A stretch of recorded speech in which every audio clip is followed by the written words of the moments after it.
All right, Rob from Easy Auto Body. I'm just gonna do a review here on it's an automotive door installer remover jack lift. Um, Buying new equipment for the shop. Used to using an innovative door lift.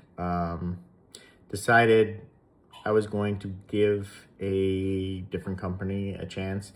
The Innovative's fine. It's just, I think it's overpriced. So I'm trying a generic Amazon Chinese copy of the same stand. So anyway, I'm gonna post up here real quick on what I purchased. So right here is what I actually bought, $389.50. That is Canadian, and it showed up within about 3 or 4 days from Amazon. All right, just give a comparison here. Here is the Innovative jack. As you can see, very similar other than the color. I'm thinking it's going to be a direct copy of this, but this one is $651 plus $60, and that is US pricing. So by the time I get that over here, it pay brokerage, whatever else, if there's import fees, all that crap, I'm gonna spend like, $850, $900 probably on this same door stand that I just purchased for $389 plus tax, Canadian. So half the price. We're gonna see what we get in the box. All right, so I've opened the box. Came in a small box. It was quite heavy. Purelator dropped it off. No additional shipping fees, import fees, anything like that. I did miss the delivery, so I had to go pick it up. But other than that, everything appears to be here. Came with a nice little instruction paper. That's it, just a list of parts. So you pretty much have to figure out how it goes together, which it's straightforward. So it's not a difficult item to put together. Everything looks well painted. I highly doubt it's powder coat. It's probably just cheap paint, but everything bolt hole wise so far is going together. I put the wheels on it, put the cross member on it there. I got to build everything else. I'm not going to bore you guys with me putting it together. I just wanted you to see how it came packaged.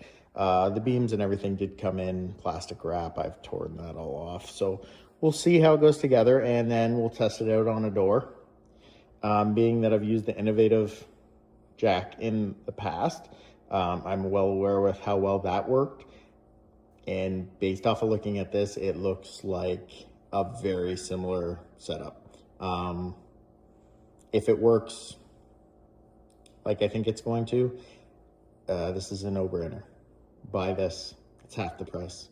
But right now, I don't have the Innovative jack, so I can't do a side-by-side. I believe though, based off of how this looks size-wise, that we're probably an exact copy of this, if not, within inches. I think this will do the job just nicely, but we'll test it out and we'll see. I'm willing to take that chance based off of saving $400 and something. And the time to get it. It would have been a lot longer to get that, and I kind of need it yesterday. So let's get it together. All right, just out of the hop, we got everything put together on this thing. Only thing that differs from the Innovative is, I believe, these bungees, which I guess is just to help give it a little more stability from left to right, because it does tilt. Only thing I'm not really happy with is the way it bolted together. I've got one wheel down here that's off the ground. So it is got a little bit of a tip to it. I don't think that's really going to affect how it operates, other than it tips a little bit on one way. It's not going to flip the door, I don't think. We're going to try it out though. So obviously it's just thin walled tubing. Probably the way they welded the bar together or something is a little bit off kilter. Is what it is. It really bugs me that much. I will just straighten that out. That shouldn't be too big of a deal to fix. I'm going to try it out on our Eagle over here. So I will take off this door and let you guys know how that goes. All right, we got our stand set up here. You want to make sure that you have your rubber bumper up against the door, so it's right up against, it's not going to move. There's also nice rubber padding at the bottom so you don't wreck a painted door. One thing I didn't like is on these rods there's some soft rubber, and as you snug them down they bind in the track and just causes it difficult to tighten them right up with that rubber binding. So I may take that off just so it's hard plastic down, and I guess it's to prevent the paint from being peeled back or anything, but it's more of a pain in the butt than anything. So that I would get rid of. Just kind of center your door. If nobody's ever used this, center your door up so that it is in a nice level position, that it's not going to tip forward or backwards with more weight. And then unbolt your door and we'll see if it lifts up. All right, got the door off. Stan handled it perfectly fine, no issues. I'm a one-man shop, so for something like this, it's essential. I did pull the other door off by myself, just with my leg under the door, but that's taxing on your body, and what's the point if you can get away with a stand like this on and off? Taking doors off is no issue when you're stripping a car without a stand, because you're not worried about really damaging anything. When you go to put this back together without a stand by yourself, it's nearly impossible without scratching or damaging the door, or you're gonna fight it. So having one of these stands is awesome. For half the price, it holds the door, and it's a pretty heavy door. The glass is still in it and everything. Holds the door no problem. The unevenness of the stand, actually, if anything, it's sorted itself out with some weight on it.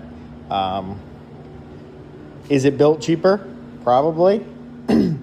Don't know. I will say with this, one other thing I noticed is all these pieces that have nuts welded into them. I didn't have to thread chase anything. Everything bolted up, no issues. I know with the innovative stuff, every single time I put together, and I have one of their truck bed carts, we had to thread chase all of the actual nuts on that because they were full of paint.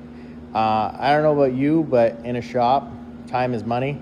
And when you buy a product that is a $1,200 to $1,500 box stand, a dolly with four wheels essentially, and you have to thread chase everything to put it together, it's quite a pain in the ass. So these knockoff Chinese stands, they work. This one is working just fine. Now, I will update over time. I have heavier doors to pull off, like that 64 Beaumont. I'll see if it starts to bend under pressure or create any issues, because it is thin-walled tubing. If there is a problem, I'll add an extra tube or some bracing and weld it up. For the little bit of effort down the road, it saves me $400, $500. This works great. So very happy with this so far. I'll update maybe 6 months from now and just give a review on how it's holding up and where we're at. But for a one-man shop, for the price point, buy it.